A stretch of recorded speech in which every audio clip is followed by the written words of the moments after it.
Boa tarde a você que está nos acompanhando ao vivo pelo YouTube e também ao vivo no Instagram. Está no ar mais um episódio do podcast Grandes Encontros da Advocacia. Comigo, Jéssica Guedes, direção de Laírson Bueno. Agora em novo dia e novo horário, toda terça-feira, a partir das 14 horas. Hoje eu estou com um convidado muito, muito especial, gente. E eu vou falar, é especial até de fazer coração. E eu preciso de uma cola para falar do currículo dele, por quê? Porque o currículo dele não é um mini currículo. Eu tive que fazer um compilado aqui, mas ainda assim eu vou precisar da colinha para poder falar para não errar, entendeu? Hoje eu estou aqui com o meu convidado, que eu vou falar o nome dele no final. Ele é mestre em políticas públicas para a infância e juventude pela UNB, especialista em direito homoafetivo e gênero, graduado em serviço social pela UNB, servidor público, atua como assistente social do Sejus e também do SES. Ele é professor, mentor, professor de concursos e também de pós-graduação, também é pesquisador e hoje vai nos ajudar a entender um pouco melhor sobre as medidas socioeducativas. Seja muito bem-vindo, professor Douglas Gomes.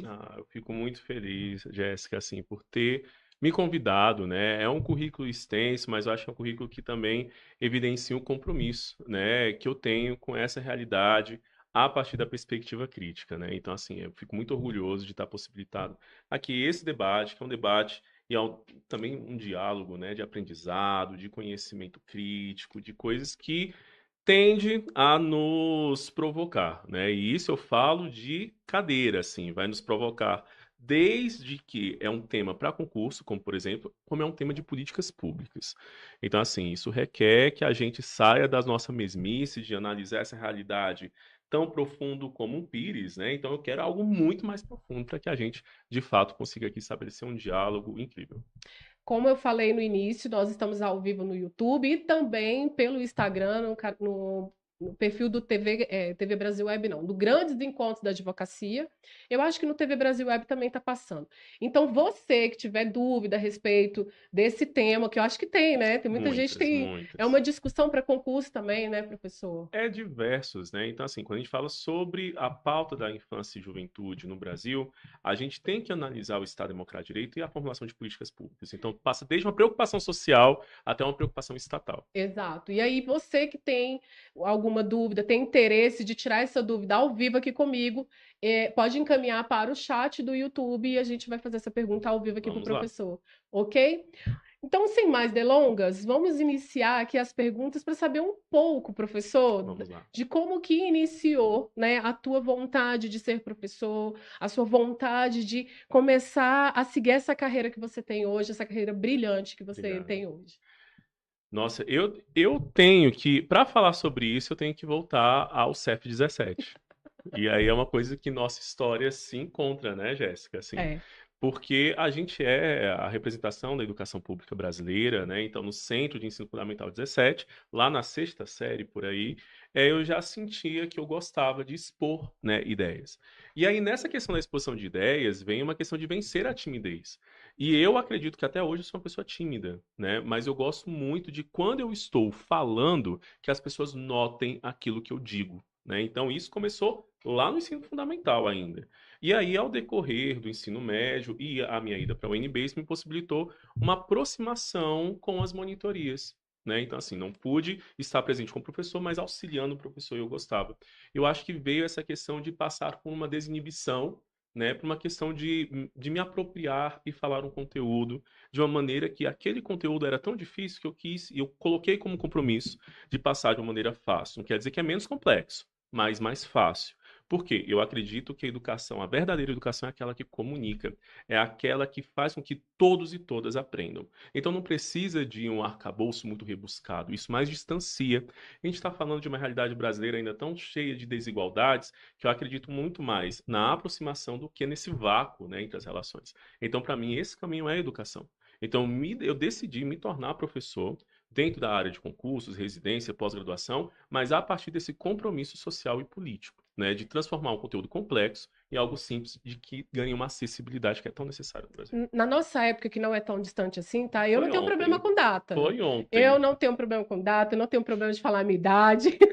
Não, foi ontem. Então, mas assim, né, era uma realidade muito grande para a família não vou dizer totalmente de baixa renda, Uhum. mas para as periferias, né? Eu acho que a Sim, palavra correta seria periferia. Então, eu também me formei tanto a vida inteira, a escola toda sim. me formei no ensino público. E hoje eu vejo, professor Douglas, que as pessoas conseguem ali ainda com muita persistência, ainda alcançar alguns lugares que na nossa visão, né, há 40 anos atrás eram Uhum. inalcançáveis. Como que você avalia esse ponto qual é o teu ponto de vista em relação Uhum. a isso? Eu acho que primeiro é um processo de mudança social, né, que veio com muita luta antes da gente. Né? Então, hoje a gente, se eu posso, enquanto uma pessoa LGBTQIAPN+, um assistente social, uma pessoa política, está falando aqui, muitos e muitas vieram antes de mim para me possibilitar isso aqui. E principalmente uma dimensão de classe. Muita gente periférica teve que, de fato, correr para que a gente pudesse andar. E a gente participa ainda dessa maratona, Sim. sabe, Jéssica? A gente ainda está como fosse aquele, né, aquelas maratonas que um passa o bastão A para o gente ainda está na outro. esteira, A né? A gente ainda esteira está na não para. esteira. E isso é que representa agora a nossa possibilidade. De a responsabilidade para que isso aconteça, para que muitos outros e outras venham depois de nós. Né? Eu falo enquanto de um contexto periférico, muitos dos adolescentes que eu atendo até hoje vêm de realidades que a gente já compartilhou, então não tem como olhar para eles sem olhar para trás. Né? Só que, lógico, hoje num local, enquanto profissional, enquanto, né, esse status, que o ensino me possibilitou, né, enquanto pesquisador, enquanto agora um mestre, sobre isso. Mas essa trajetória requer uma responsabilidade. A gente ter um microfone requer uma responsabilidade. Você sabe muito Requer. bem Sim. disso. Hoje, estar no nosso lugar, né, e defender as nossas pautas requer. E não é apenas um militantismo, que muita gente pode falar, ah, isso é Sim. militantismo. Não, isso é consciência crítica e política tão necessária. É um posicionamento, é você segurar Sim. aquele posicionamento até o fim, né? Sim, e não tem problema até de mudar, mas contando que a gente aprenda qual o sentido de que tipo de sociedade nós queremos. Eu acredito numa sociedade mais justa, sem desigualdade. Para mim, é um atentado a gente ter pessoas que não sabem ler e escrever, que não sabem o que comer, né? Acordar sem saber o que comer. E lógico, eu falo ainda num lugar de privilégio que eu sou enquanto servidor, enquanto mestre, formado numa das grandes universidades, né, federal no país, mas isso não me distancia dessa minha consciência política. Né? Então, todo local que eu estou, eu olho para os meus passos e olho para quem deu os passos por mim para que eu possa seguir e evoluir com essa discussão. E eu inicio sempre com essa pergunta, professor, porque às vezes as pessoas acham que você já começou onde você já está, né? Onde você Não, está. não, não. E quando a gente conta realmente como foi árduo, né? Foi Sim, difícil, ainda mais para tudo que você defende e o que você é como sim, pessoa. Então a gente precisa falar porque é difícil, né? E muito. só o professor Douglas pode dizer o quão difícil foi. Sim, e também é um lugar, eu até falei aqui no off, né? Eu venho de um local que a minha família, eu fui um dos primeiros a entrar para o ensino superior, né? Antes de mim foi só o meu irmão. E o ensino superior público. E de forma muito recente, eu falo isso com muito orgulho, minha mãe, aos 73 anos, ela passa na Universidade de Brasília. E assim, muito recente a gente teve, por Ela está nos exemplo. assistindo? Ela tá nos assistindo, tá aqui, minha mãe não perde, não. Ela deve estar aqui já como uma fã dela, e eu também muito fã dela, muito apoiador, eu acredito nisso, que a educação. Eu me Tu recordo, sabe, tu sim, sabe muito bem o sim. que é isso. E assim, Sua mãe foi sua primeira diva. foi, não, com certeza. Eu acho que primeiro a gente ama quem tá em casa e venera Sim. depois quem tá fora, mas a gente fortalece o de dentro. E aí é muito bacana a gente perceber hoje que a educação não precisa ser apenas profissionalizante. A educação serve para libertar. A gente vem de uma geração que o peso de ir para o ensino superior é para uma profissão. Né? E eu acho que a educação, para além disso, é uma educação que a gente precisa prazer de ler e não peso de aprender. Né? Aquele peso de, eu tenho que decorar isso, eu tenho que saber tal autor. Às vezes não sabe nem o que está Não lendo, né? Não sabe, sabe não interpretar, não sabe. sabe. É só retornar para os nossos primeiros semestres na Sim. graduação. Eu tinha agonia porque eu falava, gente, eu nunca vou saber nome de autor, o que é que o autor pensa, né? E hoje já está muito fluido isso, né? Eu já conheço. Mas foi um martírio para mim no passado. E hoje é muito bacana ver minha mãe conquistando um espaço que já deveria ter sido dela. né? Sim. Mas que bom que ela ainda se galgou esse caminho. Com toda dificuldade, ela tá lá. E eu sou um grande fã da minha mãe. Ela vai ainda participar da colação de grau dela. Somos fã. Somos. Agora, voltando aqui para o nosso tema, Vamos porque ele lá. respondeu muito bem a minha primeira pergunta. Opa, O passei. nosso, contextualizando aqui, né, para a gente começar sobre o nosso tema, Uhum. professor, diga para os nossos espectadores o que é exatamente, ou o que são exatamente as medidas socioeducativas e qual que é o seu propósito dentro do sistema de justiça juvenil. Então, as medidas socioeducativas nascem no Brasil, né, que tem uma grande história de colonização, então a gente acaba copiando muito o modelo europeu, em especial de Portugal, né, mas especialmente a gente vê o início do século passado, e aí com o primeiro Código Menores de 1927, ainda apelidado, né, como Código Melo Matos, né, e depois o segundo de 1979, onde a gente tem uma responsabilização primeiramente pensada para a criança e o adolescente considerado em doutrina irregular, né? Então a gente basicamente entende que o Estado ele colocou isso para crianças e adolescentes pobres. Mas quem viu, por exemplo, o filme Contador de Histórias, Sim. sabe muito bem que aquilo dali era uma política que a gente considera hoje uma política pobre para pessoas pobres. Né? E isso é muito marginalizante, na verdade. O ECA nasce com essa opção de trazer um novo formato de cidadania. E muita gente confunde, quando a gente fala de medida socioeducativa, a desresponsabilização. E é pelo contrário. Eu estou falando que a criança e o adolescente comete ato infracional, que criança, infelizmente, comete ato infracional, mas o adolescente precisa ser responsabilizado na medida pedagógica necessária para o seu desenvolvimento. Isso não quer dizer passar a mão na cabeça. Isso quer dizer que aquele sujeito que está em desenvolvimento, que cometeu um erro, muitas vezes, e que tem um cenário por trás que precisa ser estudado, esse cenário precisa ser responsabilizado, mas na garantia do seu direito e do seu dever. Então, a medida socioeducativa é um projeto de responsabilização pedagógica, política e social a este adolescente que infraciona. Então, é uma política de cuidado e de responsabilização. Não é apenas de responsabilização, como um projeto muito autoritário requer. A gente, muito recente, tem discussões de pautas como redução da maioridade penal, aumento de tempo de medida socioeducativa, que no Brasil desigual, eu pergunto quem que vai passar. Punitivista, né? Punitivista, quem que acaba passando por isso, né? A gente sabe que tem um O recorte de classe muito estereótipo. nítido. E esse estereótipo, muito recentemente, a gente fazia parte. Sim, Se a gente exatamente. olhar para o nosso passado, né? E talvez não estaríamos aqui falando. A gente estudou com gente como teatro infracional, por Sim. exemplo, Jéssica. E isso é interessante pensar quando a gente nasce com esse projeto que a gente pode falar de ressocialização, mas um projeto de galgar, a partir das medidas socioeducativas, um novo projeto de vida, tá? E aí, quando a gente vê o perfil deste adolescente, a gente sabe o quanto que a educação com a responsabilização se tornam questões interessantes e imprescindíveis. Perfeito, professor.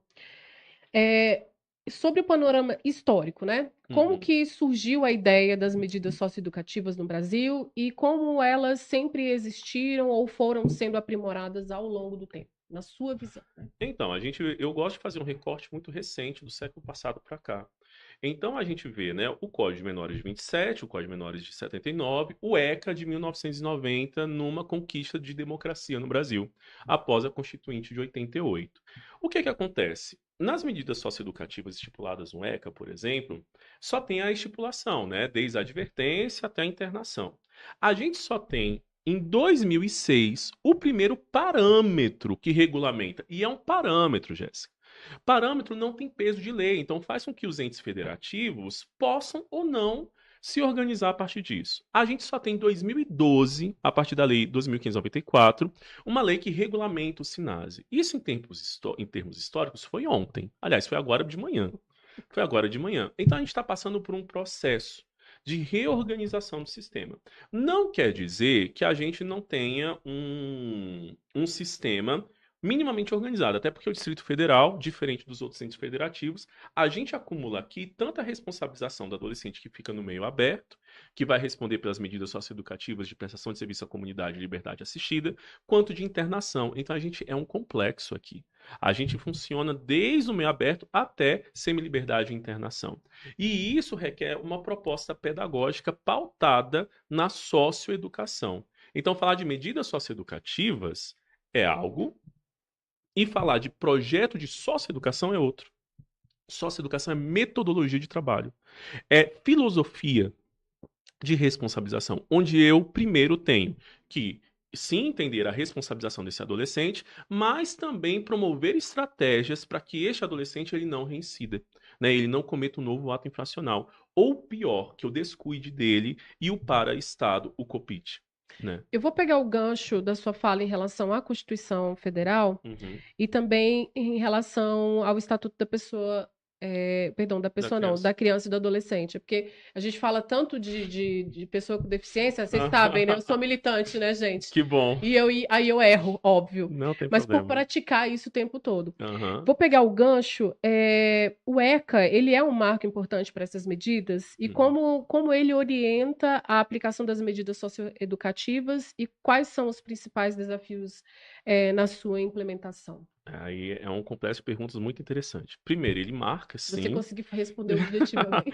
Ele marca sim, porque o ECA ele é um documento basilar, inclusive a nível internacional ele é muito reconhecido devido à sua proposta, né, até de vanguarda, pensando na criança e no adolescente.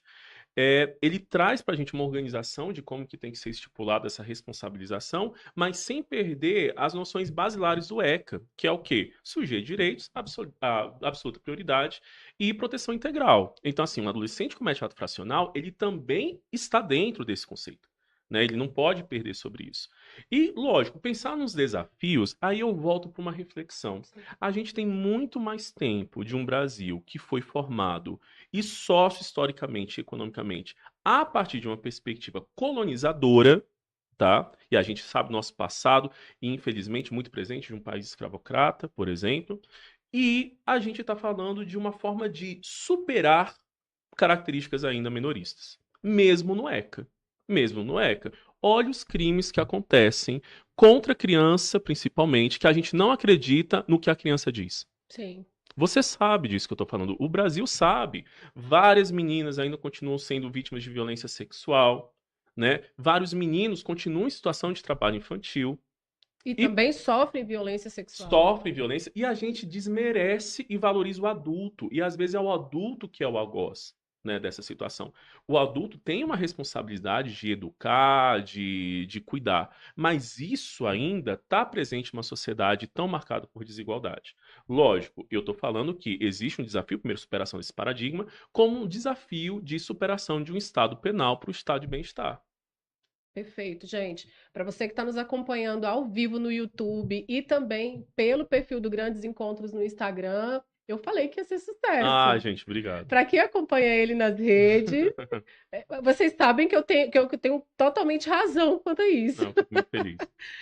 Douglas, Vamos lá. professor Douglas. Douglas, Jéssica, você já É pode porque eu cuidar na conheço ele há muito intimidade. tempo, Você me conhece gente. de outros carnavais. Mas aqui eu estou entrevistando o professor Vamos lá, Douglas. professor, então.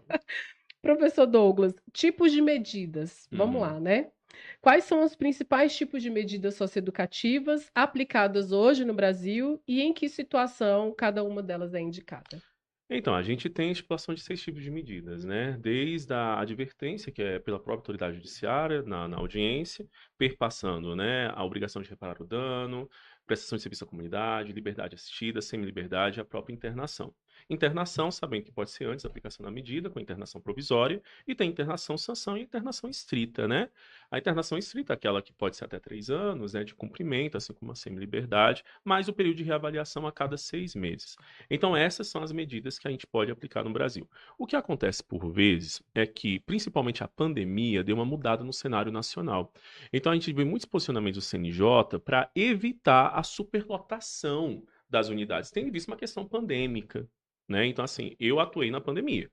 Eu atuei tanto na Secretaria de Justiça quanto na Secretaria de Saúde. Vi ali de perto, acompanhei diversas histórias. Esse sistema punitivista também contribui para essa superlotação? Sim, porque a partir do momento que a gente olha para um adolescente periférico e acha que ele precisa apenas de mudança de comportamento, eu estou falando da punição. Que na verdade ali, professor, vamos dizer assim, você aplica uma medida e quando ele alcança a maioridade, a medida é outra, né?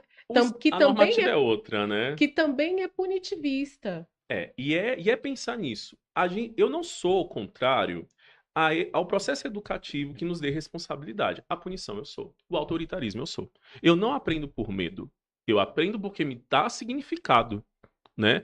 Toda vez que a gente aprendeu por medo, criou-se no mínimo um trauma. ali, né? Ah, eu preciso fazer aquela prova, que eu tô tremendo para fazer aquela prova, eu posso passar mal e nem fazer aquela prova. Não quer dizer que eu não assimilei o conteúdo. Sim. É que eu estava com medo daquilo dali. Então, eu acredito que o processo educativo, que inclusive está nas relações sociais que estabelecemos, ele dá processo, sim, de renovação do nosso sujeito. A gente aprende a todo momento. Nós somos seres sociais. E a socioeducação vai por este intermédio, né? Agora é isso, a gente está falando de uma população periférica, de uma população empobrecida, em situação de empobrecimento. Que um Estado penal quer cada vez mais trazer mais autoridade do que educação de qualidade, saúde de qualidade, cultura e lazer de qualidade. Se estivéssemos num Estado que proporcionasse isso, com certeza o nosso índice de ato infracional no Brasil iria diminuir. Realidade seria outra. E aproveitando o gancho, Uhum, eu vou falar sobre as eficácias e desafios. eu Por gosto quê? dessa. Porque, na sua visão, essas medidas têm sido eficazes na ressocialização dos adolescentes? A resposta é óbvia, né, professor? Eu quero falar o seguinte.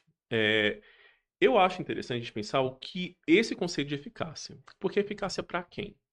Tá? E eu já vou agora falar de um outro momento. Eu vou falar enquanto Claro. trabalhador e pesquisador, que é este meu local. É, Eficácia é quando a gente, por exemplo, eu atendo uma mãe de um adolescente, eu também cuido daquela família do adolescente, e eu sei que, por exemplo, ele apenas não vai infracionar, sendo que a questão de classe está ali tão estrutural que é difícil, não é apenas com o meu atendimento que a gente vai superar, isso é uma visão romântica, né? Isso é uma visão romântica, nossa, eu fiz aqui, não faz. Não.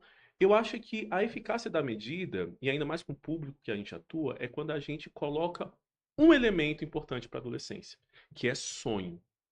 Se eu falo com criança e adolescente, eu estou falando de sonho, de desejos. E de pessoas que estão em desenvolvimento que precisam sonhar. Coitado de nós adultos que ainda deixamos de sonhar, né? Coitado da gente. Eu acho que, de fato, né, para mim, a esperança é necessária. Agora, é uma esperança crítica, Jéssica. Eu preciso entender que aquele sujeito, e ele mais do que eu, precisa entender que a trajetória de vida dele é tão individual que a vida dele é única. A partir do momento que ele entende isso e que ele entende que ele é um sujeito que sonha, um sujeito de possibilidades de mudança, aí sim eu estou falando do processo socioeducativo. Agora, se a gente for pensar que eficácia é apenas não infracionar, aí eu já tenho algumas questões a trazer. Ele infraciona porque, na hora que ele sai de uma medida socioeducativa, a realidade dele continua precária? Ele continua numa família que está passando por ausência de segurança alimentar? Aí eu te pergunto, assim todo mundo vai infracionar. Sim. Assim todo mundo. Então, assim, eu preciso ter uma política socioeducativa robusta para fazer com que aquele sujeito, de fato, seja cuidado, não só ele como a família, tá? Agora, eu já atendi, se você fizesse perguntas, quantos adolescentes já atendeu, jovens você já atendeu, que saíram da medida e conseguiram projetos de vidas, né? A partir daquele momento, diferentes daquilo que ele entrou, eu falo vários. Vários. Vários que eu encontro na rua, hoje são universitários, hoje estão na sua profissão, hoje estão cuidando de um empreendimento próprio, né? Isso para mim é interessante, mas que ele retome, aquele momento foi importante para mim. E qual foi o fator, professor, que fez com que essas pessoas saíssem da rota né, para fazer o que a grande maioria faz, na Eu sua visão? eu acho que um espaço de encontro enquanto humanos, sabe? Isso é uma perspectiva pedagógica, né? Então, Porque assim, eles fogem à regra. não necessariamente a regra, porque a regra hoje, tendo em vista essa população, é apenas a morte, muitas vezes, né? O Estado penal prega isso. Mas quando eu trago os fatores pedagógicos disso, eu falo de momentos de escuta, de fala. A socioeducação, muitas vezes, é facilitar com que a própria pessoa se encontre naquilo que fala, né? Entenda que a violência não é o único caminho. Né? Entenda que, por exemplo, se eu peguei um celular seu, aqui dali eu estou te ofendendo também. E empatia. Se acontecesse a mesma coisa comigo, eu gostaria. Muitas vezes não se pensa nesse tipo de perspectiva apenas. Mas são diversas e plurais as nossas histórias, né? Claro. Agora tem sim muitas histórias que as pessoas pegam. As famílias estão colaborando na perspectiva de acreditar, né, que o filho ele está ali desenhando um projeto de vida diferente. Agora, novamente, se o Estado não traz elementos básicos como emprego, como educação de qualidade, saúde de qualidade, fica cada vez mais difícil a gente pensar em alternativas concretas e reais. Eu estou falando de pessoas, de adolescentes que, por vezes, estão no consumo de drogas, então preciso ter uma política de saúde mental, né? Às vezes a escola não está atraente, então preciso de uma escola pública com qualidade. A gente veio, a gente Sim. sabe estudar debaixo de um ferro quente, ou então quando chove, tá lá a chuva na cadeira e impossibilita a aula. Então a gente pode ser resiliente? Talvez. Existia uma realidade até de um professor, você vai lembrar dele, né? Não sei se a gente pode falar o nome dele, que ele era um professor, um bom professor, inclusive, né? Professor Douglas, que ele ia para a escola dar aula a pé, né? E a realidade dele era totalmente diferente. Nós, como alunos, a gente ficava, né, com Uhum. ele, a gente fala, como pode? Como pode? Mas era por amor, né? Era o compromisso que O ele tinha compromisso ali. que ele tinha. E eu acho que poucos alunos faltavam a aula dele, né? Porque, querendo ou não, eu achava a matéria dele bem difícil, mas porque eu nunca fui de exatas, Nem eu. né? E eu detestava, mas eu tava lá. Uhum. Eu estava lá, por uma questão até mesmo talvez eu não entendesse que seria um respeito, talvez assim, 10, 12 anos, a idade que nós tínhamos, mas assim, por compreender que eu tinha que estar ali por uma missão também, eu tenho que estar, né? Minha mãe está trabalhando, enfim, né? Tem que estar E aqui. ele me fez lembrar disso agora, você Uhum. acredita? É, que bom. Assim, eu fiquei sabendo logo depois, um tempo depois que ele faleceu, né? Não Esse professor, sabia. pois é, você Não acredita? sabia. Foi, ele Nossa, primeira faleceu um vez. tempo depois e veio essa figura do professor agora. Mas o que eu gosto disso, Jéssica, é porque você trouxe, por exemplo, uma lembrança de algo que criou significado para você. E quando cria significado pra gente, mesmo a gente não entendendo muito bem, a gente segue, né? A gente sabe que aquilo dali importa. A socioeducação é quando a gente atinge, às vezes, realidades tão precarizadas, né? Que você tem um espaço de fala, um espaço de escuta, um espaço para externalizar os seus, né, os seus sonhos, ou às vezes a sua ausência de sonho. Isso. E você tem uma equipe que acredita nisso, né? Que faz um trabalho, vale, para uma política pública séria, que responsabilize, mas potencialize também as outras estratégias de superação, para mim, isso é elementar. E isso não deveria fazer parte apenas da política socioeducativa, Sim. quanto elemento filosófico pedagógico. Né? A gente está falando ainda de um conceito que deveria ser por todos e todas seguidos. A gente está falando aqui da nossa época, mas lembrando que não é só periferia em termos de grana, né? Não. Também de violência, né? A Uhum. gente teve esse histórico de violência muito presente também, muito próximo a nós, né? Não, Sim. não assim, não era da nossa tribo ali, né? Do nosso, mas a gente via, Uhum. a gente vivenciou isso, né? Então, enfim, professor. Não, tranquilo. Ó, vamos lá, sobre a estrutura do sistema. Como Uhum. que está a infraestrutura dos centros socioeducativos no Brasil? E existe algum déficit de unidades ou de profissionais especializados para atender essa demanda? Sempre que eu falei que no Código Menores, às vezes era desenhada uma política de pobre para pessoa pobre, Sim, às vezes eu ainda sinto que isso é uma reminiscência hoje. Então a gente tem unidades que, embora não estejam mais tão superlotadas, mas uma precarização. Então, assim, como que a gente pode fazer uma socioeducação também com unidades que não tenham o mínimo do conforto para este profissional que reverbera neste usuário que é o adolescente? E isso eu estou falando de todas, tá? Eu estou falando desde a unidade de internação até algumas unidades semi-liberdade ou de meio aberto. Então, assim, a gente precisa de condições de trabalho. E aí é onde que a gente fala de socioeducação, mas é muito que o pessoal da educação fala. Precisamos sim. de condições de trabalho, né? Então, condições de trabalho, isso reverbera tanto para o profissional poder fazer o seu trabalho, né? Ali com qualidade, com a ética, com o sigilo que tem que acontecer, como também para este adolescente e a família conseguir se manter. E isso é uma realidade que não é só do DF, isso é uma realidade do Brasil. Então, eu tive nesse encontro semana passada, muitos dos gestores reclamavam da mesma questão, a ausência de estrutura. Né? Então, para só se educar. Então, eu acho que um giro paradigmático que a política social precisa ser hoje em dia é deixar de ser uma política marginalizante para pessoas marginalizadas e passar agora a ser uma política de excelência para lidar com essa complexidade. Só assim que a gente pode potencializar todos esses casos que a gente já acabou falando aqui de Sim, sim. pessoas, né, que acabaram não infracionando mais. Mas lógico, tomando também aí um Estado se responsabilize com esses adolescentes no pós-medida. Perfeito, professor. Vamos falar agora do acompanhamento pós-medida. Ixi, É olha uma só. coisa linka a outra. O que que acontece quando o jovem cumpre a sua medida Existe algum suporte para que ele possa ser reinserido na sociedade e evitar a reincidência? É, Acho que você já falou, né? eu acho que já falei um pouquinho, mas assim, hoje, qual é a grande lacuna da política, né? Quando o adolescente ele acaba de cumprir a medida socioeducativa, você acha que ele ainda tem que ter alguma ligação com o sistema socioeducativo? Creio que sim. Mas em que sentido? Porque ele acabou a medida. A medida socioeducativa, o sinal só é feito para quem infracionou. Se ele já cumpriu, ele não Não precisa mais estar ligado. ter um elo Não com. precisa, ele acabou de cumprir. Então ainda há um vácuo, né, o que a gente chama de política de egressos.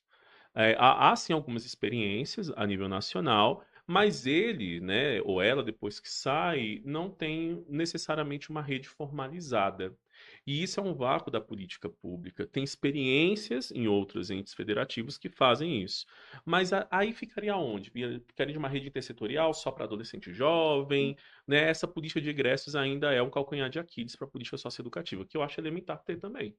Né? Então, Sim. particularmente, eu considero, porque se o adolescente ficar lá durante 2 anos, 3 anos, ele vai acabar a medida. E quem vai cuidar num pós? Nem que seja Sim. esse desmame, né, necessário. Mas é necessário ainda cuidar. Né? Então, por isso que eu acho, ainda é um vácuo, mas é elementar que a gente, né, E há se debruce discussões sobre. a respeito Há disso? muitas discussões a nível do DF mesmo, quando eu participava da gestão, abriu-se edital para ver se tinha alguma instituição capaz de fazer essa questão da política de egressos e não havia nem instituições com perfil, porque ainda é um vácuo até de discussão Há séria. uma lacuna. Há uma lá com discussão séria, né? Eu não posso, eu vou cuidar aqui do adolescente que cumpriu medida. Não, eu tô falando de uma questão séria, eu tô falando de complexidades, que tem que ter uma proposta séria e de qualidade para lidar com E esses que adolescentes ainda nós jovens. não temos ninguém para abraçar. Oficialmente, não. Oficialmente, nós não temos isso. O que fica, por vezes, são algumas unidades que pós-medida ainda continua, né? Mas é até uma violação de direito a esse adolescente que ele já cumpriu a medida socioeducativa. Sim. Ele não precisa estar vinculado, até para tirar essa identidade, né? Ah, que dali é um adolescente egresso. Não, ele é adolescente, primeiramente, né? E aí que tem o que a gente pode falar de SGD, Sistema de Garantia de Direitos, cuidando desse adolescente egresso, que a nível do DF ainda é muito tímido essa proposta. Ele não pode ficar taxado, né? Até Uhum. porque até as próprias pessoas que, vamos dizer, cumprem pena, fazem, eles ficam, né, marcados com a sociedade, quiçá um adolescente que ainda está em Em formação, enfim, em desenvolvimento, desenvolvimento. jovem ali, ele precisa tirar isso, que a sociedade já coloca, né? Então, assim, eita, aquele adolescente ali participava do CAD, da FEBEM, né? E vem isso. E depois ele não é mais isso, você não pode resumir. Já pensou se a gente só fosse resumido ao nosso erro da vida? Eu não estaria aqui, Sim, né? ninguém, né? Ninguém estaria aqui. Então vamos pensar em uma política séria depois disso. Mas ainda não tem debate sério sobre isso, tá? Não tem debates sérios. Mas fica aqui o apelo, Não, né? fica o apelo de pensar políticas de egressos, que é interessante, é necessário, é importante. O máximo que a gente tem aqui, mas ainda se vincula à medida, são as saídas sistemáticas, que é no final da medida de internação, né? Mas mesmo assim atende um público muito pequeno ainda. Nem todo mundo vai para uma unidade de saída sistemática. A gente só tem uma no Distrito Federal, e que fica no Recanto das Emas. Então quem mora Sim. lá em Planaltina, né? Quem mora lá em Sobradinho, vai ter que vir aqui cumprir Vai saída atender sistemática. também? Deveria, mas assim, uma deveria ter no mínimo descentralizado, né? Sim. Isso, descentralizado. Mas fica a nível de gestão repensar. E novamente, eu acho que isso é o movimento de uma política pública que está sendo repensado de forma. Historicamente, o problema existe, mas assim, a política pública é muito recente. 1990, 2006, 2012. E Mas que a 2012. gente não pode, né, se acostumar com isso, que a gente possa avançar nessa discussão, enquanto um Estado real que vai fornecer políticas públicas para isso. Perfeito. E qual que é o papel da família e da comunidade? Como que a família e a comunidade podem contribuir para o sucesso da ressocialização desse adolescente? A família ela é elementar. O artigo 227 já coloca a primeira grande instituição para cuidar da criança e adolescente, a Da família, família. né? Só que a gente não pode cair no familismo, né? Olha, família, é tua responsabilidade, você é culpada e tudo mais. Calma aí, questões estruturais influenciam essa família. Desemprego, sobrecargo da mulher, né? Mãe solo. A gente sabe disso, o quanto que a mulher, ela às vezes precisa para chefiar a família, deixar os irmãos dentro da casa para poder trabalhar e aí pode cair no patamar de negligência. Sim, É outra discussão para a gente pensar aqui, que eu adoro pensar o problema da negligência. Sobre isso, inclusive, já entendi. Vou te chamar de por favor, novo. vamos trazer isso, que é um debate Vamos, necessário com o Conselho Tutelar, inclusive. vamos. Mas, assim, nessa dimensão que eu que eu estou dizendo, e o conceito tutelar é extremamente parceiro, interessante nesse aspecto, mas que a família por si só, ela não dá conta porque a gente tem um sistema de desigualdade, né? A gente pode falar o sistema capitalista de produção, mas um Estado neoliberal que enxuga cada vez mais esse Estado, né? Então, estou falando assim, como que aquela família vai dar conta se ela é uma sobrecarga daquela família? E aí, a questão mais pragmática é falar, mas quem mandou essa mãe ter muito filho? Gente, eu ia falar exatamente isso. Divisão Porque machista, é né? uma fala recorrente. A culpa é sempre da mulher. E aí você falou bem, a culpa é sempre da mulher e a gente não estranha o contrário. Por que que este pai não está presente, né? Por que que eu Por que não falo, se olha, faz esse questionamento? no entanto que muitos dos relatórios que eu não falo mais, tipo assim, família monoparental feminina. Eu falo assim, família com ausência de responsabilidade paterna, né? Porque eu olho a mãe. Eu olho a mãe. E às vezes eu tô tendo uma mãe que tá se virando em mil para aquilo. E eu acho muito injusto trazer este maior peso para ela, né? Sobre isso. Não quer dizer que a gente não pode falar com as responsabilidades, mas é sobrecarregar alguém já sobrecarregado. Então, quando eu penso nessa perspectiva, eu acho que a gente precisa aqui trazer a família cuidando desta família e a comunidade abrindo as portas, porque este adolescente, esse jovem é da comunidade. A gente tem desde 2006 ou desde 2009 o Plano Nacional de Convivência Familiar e Comunitária no Brasil, enquanto um plano de políticas públicas. Esse plano está sendo revisto. Tá? Mas o direito à convivência familiar e comunitária é para todos e todas, principalmente crianças e adolescentes. Sejam eles cumprindo medidas socioeducativas, sejam aqueles que estão em situação de rua, sejam aqueles que estão em acolhimento institucional familiar.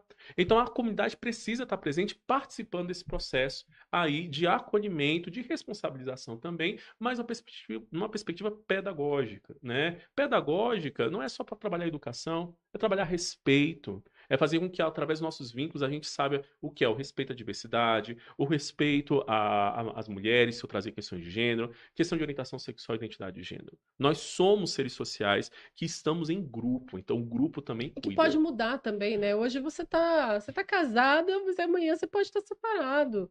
Hoje Uhum. você tá com o seu parceiro, amanhã você pode descobrir que você não gosta tanto do seu parceiro E não assim. tem problema mudar. Então, e tá tudo bem, Não tem né? problema mudar. E não tem problema. Professor Douglas, a gente está chegando no final, você Meu acredita? Deus, passou muito rápido. Passou Passa muito rápido. rápido. Por isso que ele vem de novo, gente. Você não tá entendendo? Por favor, fico muito É outro feliz. tema, mas aí se tiver alguma pergunta no chat, Pode a gente trazer. pode colocar no Instagram. Você Pode, responde? tranquilo e calmo. Tá gravado. Tá gravado, tranquilo e calmo. Eu vou Gente, cobrar. isso daí já é uma praxe enquanto professor, gente. Então, assim, quem tá no meu Instagram sabe que eu faço isso direto e eu amo. Porque a gente aprende muito também, né? A gente Aham, fala, a com gente aprende certeza. quando ensina, mas a gente aprende quando lê, quando o pessoal questiona, fala, deixa eu pensar sobre isso também. Então, ele foi aluno, hoje ele é professor, então ele entende muito bem você, Com aluno, tá? certeza. Que tá nos Sou assistindo. eterno aluno. Ó, vamos lá. Para as duas últimas para a gente Vamos lá. finalizar, né? As experiências, vamos falar das experiências bem-sucedidas. Você pode compartilhar algum caso ou exemplo de boas práticas no Brasil ou em outros países que podem servir de inspiração para aprimorar nosso sistema? Sim. Por exemplo, o modelo francês, e eu estou falando de um terreno europeu, é outra história, mas É, tem uma coisa interessante. Na França, por exemplo, o maior regime de internação que existe é a semi-liberdade. É o maior regime de internação, assim, é uma semi-liberdade. E isso, eu já participei de 3 seminários que a pessoa falou, né? Quem veio falou, olha, eu não entendo a internação desse jeito, né? A semi-liberdade ali, mas tem toda uma proposta. Lá, por exemplo, os trabalhadores que vão atuar, eles atuam a partir de uma escola de formação para trabalhar na medida socioeducativa. Então, antes de inserir na medida socioeducativa, tem uma formação anterior. No Brasil, não. No Brasil, a gente geralmente presta concurso público e entra e aprende, né? Então a gente não tem uma formação, um preparo anterior para sim. isso. Inclusive na minha dissertação eu trato muito sobre isso, né? A gente das poucas pessoas, eu entrevistei 88 servidores do sistema socioeducativo do DF. É, quando questionado o que você aprendeu sobre medida socioeducativa na graduação, porque a maioria tem nível superior, falou sobre a perspectiva do adolescente droga. E, assim, isso não resume a medida socioeducativa. Então, a gente tem um vácuo pedagógico aqui no Brasil. Sobre experiências oportunas, eu acho que quando a gente trabalha numa perspectiva de rede real, né, e o Brasil tem essa possibilidade, né, eu tive, por exemplo, o pessoal da Degase do Rio de Janeiro tem uma escola de formação chamada Escola Paulo Freire, né, que debate ali a socioeducação a partir da sua matriz mais pedagógica, né? E eu estou falando da realidade do Rio de Janeiro, que é uma realidade muito, muito densa, né? A Fundação Casa em São Paulo também. Não estou falando que são territórios que não têm violações de direitos, mas que têm iniciativas em prol de pensar a socioeducação no seu modelo pedagógico. Em Brasília, a gente tem também a Escola Distrital de Socioeducação, que tem uma proposta incrível de educar, né, de trazer a formação desde o meio aberto até a internação. Então, o primeiro modelamento que eu acredito, embora que não possa ser a única, é repensar a formação desses servidores. Tá? Porque às vezes a gente é imbuído pela realidade e a gente precisa ser imbuído pela legalidade, Boa. aquilo que está lá. Tá? Então, aquilo que eu acho que é meu juízo de valor, tem que olhar para a lei se é Sim. possível, né? Ali, e às vezes se perde. Isso se perde, esse senso. Então, eu coloco na Mas aí socioeducação. hoje nós temos você para poder Oh! colocar no trilho de Não, novo. eu volto. Eu tô como instrutor da EGOV, né? Mas eu aprendo demais, porque assim, eu também sou a favor de uma educação que a gente se abra para escutar, inclusive, que a gente não gosta, né? Às vezes eu escuto uma coisa que eu discordo, Totalmente, mas mas respeita. eu preciso confrontar, mas eu preciso escutar. Eu acho imprescindível. Eu tive um professor Faz parte da da sua sim, da minha formação, do formação. ser humano que você é. E tem uma coisa que o professor Pedro Demo falou para mim numa aula do mestrado que para mim mudou. Ele falou assim, Douglas, nós pesquisadores, nós não procuramos verdades, né? Ou seja, essa questão, quem ocupa da verdade é a igreja, né? A gente se preocupa a partir do momento de, no limite da pesquisa, entender aquele cenário e a partir disso poder debater sobre isso. Então eu acho bacana. Eu não tenho verdades absolutas sobre isso. Eu Não tenho é dono da valores. verdade, Não, de não. forma Agora alguma. eu tenho um viés crítico. Então, assim, vamos debater, vamos entrar aqui, né, em consensos de dissensos, mas vamos evoluir. E a educação é um processo desse. Por isso que eu acho que o sistema socioeducativo, além da estruturação das suas bases, eu preciso de um processo formativo permanente. E um processo formativo crítico. Crítico. Crítico. E que dialogue com a praxis. Sem praxis, a gente está fadado a gritar no vazio. Praxis é a forma como eu entendo que toda essa construção das normativas se dá e eu pratico isso. E eu aprendo e eu repenso aquilo que eu aprendi. Não é o desmembramento entre teoria e prática, é a junção É, problemática e complexa. excelente. A nossa última pergunta. Vamos lá, vamos lá. Vamos lá. O futuro das medidas socioeducativas é o que a gente vai falar agora. Quais as mudanças ou avanços você acredita que seriam necessários para para tornar essas medidas mais eficientes e justas para os adolescentes e para a sociedade como um todo? Ah, ótimo. Eu acho que uma coisa necessária é a gente deixar de acreditar que internação é a primeira medida, né? Então, valorizar os programas de meio aberto, onde o adolescente não está restrito à sua liberdade, eu acho que é uma questão fundamental, que eu trabalho na prevenção e eu trabalho nessa dinâmica da sociedade, né, da comunidade, em de fato também fazer valer aquele direito daquele adolescente. Então, para mim, a mudança é esse giro. Em vez de internar mais, vamos colocar mais o meio aberto, internar os casos que tem que internar, caso seja disponível, isso pensando em semi-liberdade e internação. Mas o meio aberto precisa ser valorizado. Eu acredito que melhor do que enfrentar o caso é prevenir situações de agravamento. Para a política pública, isso é muito mais oneroso, e para o ser humano é muito mais violento isso. Quando a pessoa passa por uma situação de violência, seja ela cometida ou contra si ou contra outro, o melhor mesmo é a gente prevenir. Então, isso, para mim, se dá num sistema de garantias de direitos anterior, no sistema socioeducativo. Entrou no sistema socioeducativo, valorização das perspectivas da proposta do meio aberto, né? Ou seja, aliás, prestação de serviço à comunidade de liberdade assistida, e também pensando nas complexidades da semi-liberdade e internação, para que ocorra cada vez menos violações de direitos contra esses sujeitos, e também pensando isso no compromisso social que se tem.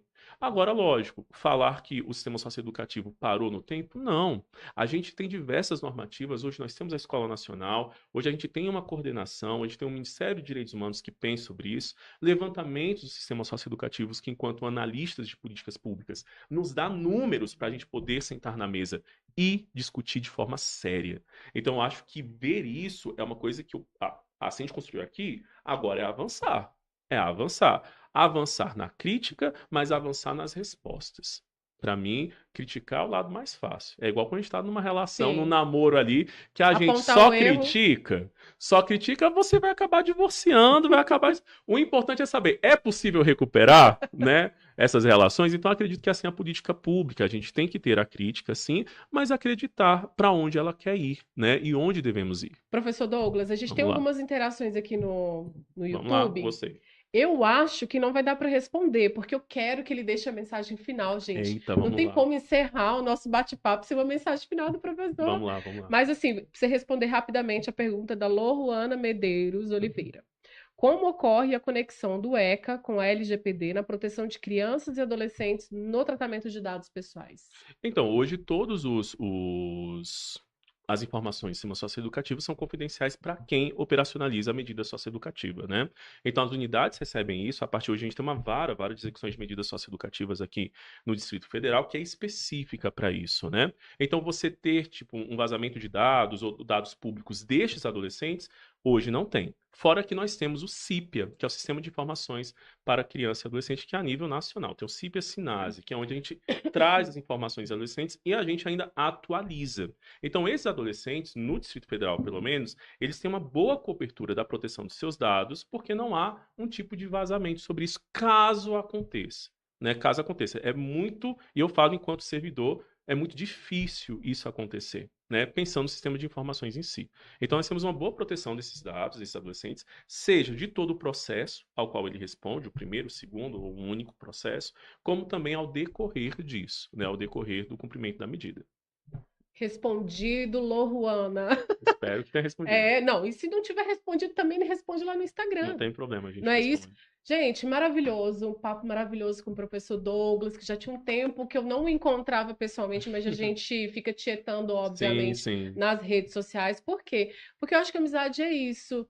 A gente torce pelo outro, a gente vibra quando ele conquista algo, acho que quando é verdadeiro, Ah, é quando é bom. leal, é sobre isso. Eu tenho que te agradecer Obrigado, por você obrigado, ter bem. dedicado um tempinho, ter vindo aqui. Por quê? Porque ele Conte, é uma conte. máquina, ele faz 1 milhão de coisas e dá conta de fazer.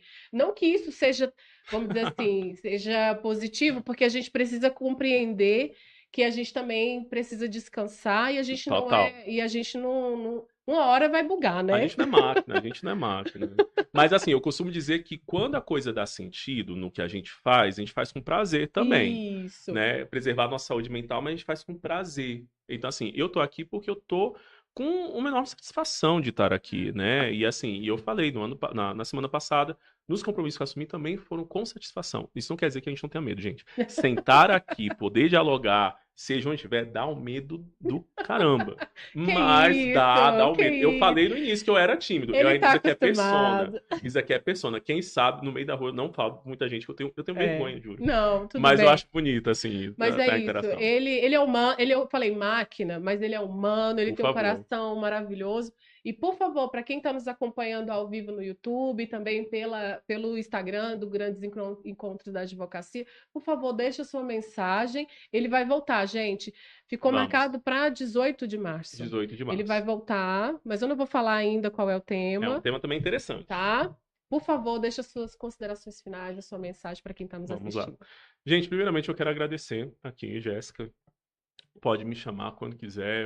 Todo local que eu me sinto bem, eu volto. Então, assim, o local que eu fui uma vez, já deixei o recado. Não me senti muito confortável, mas assim, eu acredito que primeiro, falar de socioeducação, de fato, é a gente sair desse regime de uma realidade, né, superficial para ir para uma realidade mais profunda. Não tem vinculações, né, certas, permanentes. É sempre a gente pensar nessa dualidade, que é a realidade social, mas principalmente a gente acreditar que crianças e adolescentes precisam ser protegidas, independente da situação. O ECA está aí, eu sou grande militante do ECA nessa situação, porque eu acho que o ECA é uma proposta, primeiro, também de sociedade. Uma sociedade mais justa, uma sociedade que valoriza os direitos humanos, uma sociedade que enfrenta de forma crítica as desigualdades. E eu acho que é nesse intervalo da gente pensar entre o confronto deste avanço e aquilo que a gente precisa de forma resistente avançar, é que eu acho que a gente faz um coletivo bonito. Um coletivo bonito, que sonha, que tem esperança e que tem, lógico, a crítica com isso. Não é nada romântico, não, pessoal. Porque em tempos tenebrosos, sonhar é uma revolução. O que eu estou falando aqui é para a gente se colocar muito a favor de novas visões. de paradigmas de cidadania. E que isso não é dado, isso é conquistado. Conquistado. Então, acho que o coletivo a gente consegue conquistar isso, todo mundo junto, pensando neste projeto societário que, de fato, eu acho que faz bem a todos e todas. Onde o pessoal te encontra no Instagram? Então, a gente está no @próprio Douglas Gomes, né? Aqui vocês vão ver lá, acompanhar minha agenda, né? Onde eu estou dando aula, onde, né, tem eventos e tudo mais. E esse é um dos temas que eu tenho cuidado para lidar. Sou um eterno aprendiz também, tá? Não tenho nenhuma verdade comigo, eu tenho minha visão que eu aprendo. Mas, assim, esse é um dos temas que eu acho que vale a pena a gente discutir no meio de uma rede social que tem muita fake news, né? Então, me coloco aí contrário às fake news e colocando mais os estatutos, né, da ciência aqui dos dados para a gente dialogar e aprender. É isso, estamos chegando ao final de mais um grande encontro da advocacia, mas hoje com o nosso professor Douglas Gomes. Obrigado. Eu encontro vocês semana que vem no bate-papo, toda terça, a partir das 14 horas, e vocês vão encontrar o Douglas lá no Instagram dele e acompanhar o sucesso que ele é. Obrigado, meu bem. Ok? Obrigado, Muito Deus. obrigada para você que nos acompanhou até aí. Até aqui. Obrigado, professor Obrigado, meu bem. Douglas. Obrigado por tudo. Até. Tchau, Tchau, tchau. tchau.